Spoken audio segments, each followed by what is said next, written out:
Okay, welcome to my educational channel విద్యా ఉద్యోగ సమాచారానికి స్వాగతం.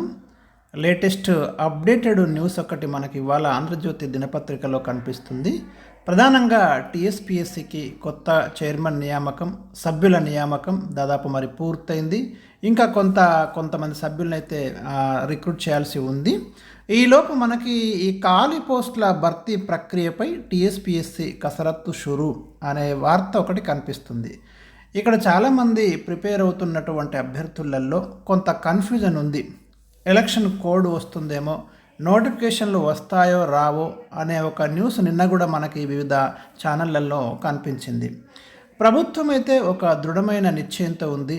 ఎలక్షన్ కోడ్ కంటే ముందు వీలైనన్ని పోస్టులకి నోటిఫికేషన్లు జారీ చేసి అభ్యర్థులలో ఒక పాజిటివ్ యాటిట్యూడ్ తీసుకురావాలి అనే ఒక ఫోకస్ తోటైతే మనకు టీఎస్పీఎస్సీ కావచ్చు, అటు ప్రభుత్వం కావచ్చు వెళ్తున్నట్టుగా మనకు అర్థమవుతుంది.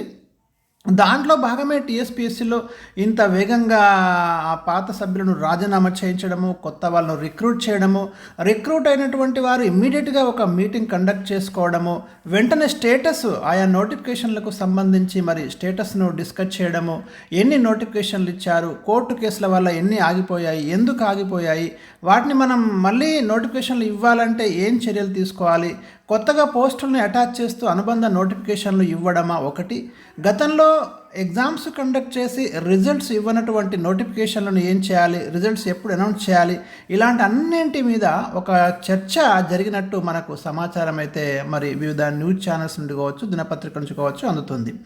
ఇవాళ ఉన్నటువంటి వార్త ఒకసారి చూస్తే సాధ్యమైనంత త్వరగా ఉద్యోగాల భర్తీ క్యాలెండర్ ప్రకటనకు చర్యలు. మీకు అనిపించవచ్చు ఆల్రెడీ గవర్నమెంట్ మేనిఫెస్టోలో ఒక క్యాలెండర్ ఇచ్చింది, అది ఇంప్లిమెంట్ చేస్తుందా అంటే చేస్తుంది. అంటే మీకు కొన్ని టెక్నికల్ ఇష్యూస్ ఉంటాయి ఇక్కడ, వీటిని సాల్వ్ చేయకుండా నోటిఫికేషన్లు ఇవ్వడం అనేది ఎవరికైనా కొంత ఇబ్బందికరంగా ఉంటుంది. కాబట్టి లీగల్ ఆస్పెక్ట్స్లో కానివ్వండి, టెక్నికల్ ఇష్యూస్ను వీలైనంత వేగంగా క్లియర్ చేసుకుంటూ ఎలాంటి సమస్య రాకుండా మళ్ళీ ఎగ్జామ్ కండక్ట్ చేయడం, మళ్ళీ రద్దు చేయడము, ఇవన్నీ రాకుండా ఉండడం కోసము ప్రభుత్వం కూడా ఆచితూచి అడుగులేస్తున్నట్టుగా మనకి ఇక్కడ అర్థమవుతుంది.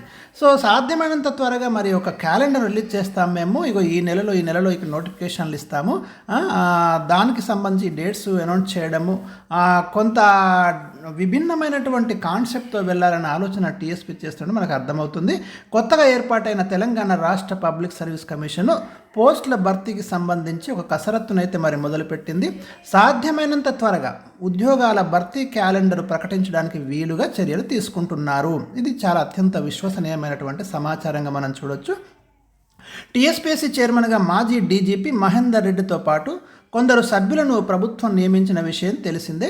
ఈ నేపథ్యంలో కమిషన్ తన కార్యకలాపాలను ప్రారంభించింది. అయితే వర్క్ స్టార్ట్ అయింది. ఎందుకు అంటే వారికి కూడా ఇండికేషన్స్ ఉన్నాయి గవర్నమెంట్ నుంచి, వీలైనంత స్పీడప్ చేయండి, ఇప్పటికే చాలామంది నిరుద్యోగులు ఇబ్బందులలో ఉన్నారు, ప్రిపరేషన్ కావచ్చు, కోచింగ్ కావచ్చు, కొంత ట్రాక్ తప్పి ఉన్నారు, అలాంటి వారందరికీ కూడా ఒక రిలీఫ్ని ఇవ్వాలి, బిగ్ రిలీఫ్ని ఇవ్వాలనే ఉద్దేశంతో డిఎస్సి విషయంలో కావచ్చు, ఇటు టీఎస్పీఎస్సీ మిగతా పోస్టుల విషయంలో కావచ్చు కొంత వేగవంతమైనటువంటి నిర్ణయాలు తీసుకుంటున్నట్టు మనకు అర్థమవుతుంది.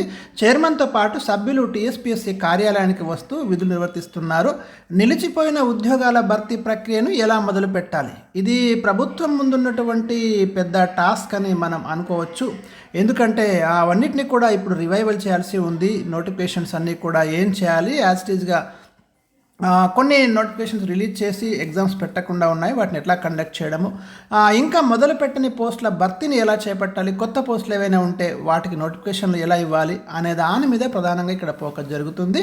ఇందులో భాగంగా ఆయా పోస్టుల వారీగా నియామకాల స్థాయిలను అయితే పరిశీలిస్తున్నారు. స్టేటస్ అంటే ఏ దశలో ఉంది రిక్రూట్మెంట్, వీటిని ముందుకు తీసుకెళ్లడంలో ఎలాంటి సమస్యలు వస్తున్నాయి, ముఖ్యంగా లీగల్ కేసెస్ అంటే కోర్టు కేసులు రాకుండా ఎలాంటి చర్యలు తీసుకోవాలి, అటు గ్రూప్ 1 పోస్టులకు సంబంధించి సుప్రీంకోర్టులో కేసు ఉంది, మహిళా రిజర్వేషన్ అమలుపైన హైకోర్టులో కొన్ని కేసులున్నాయి.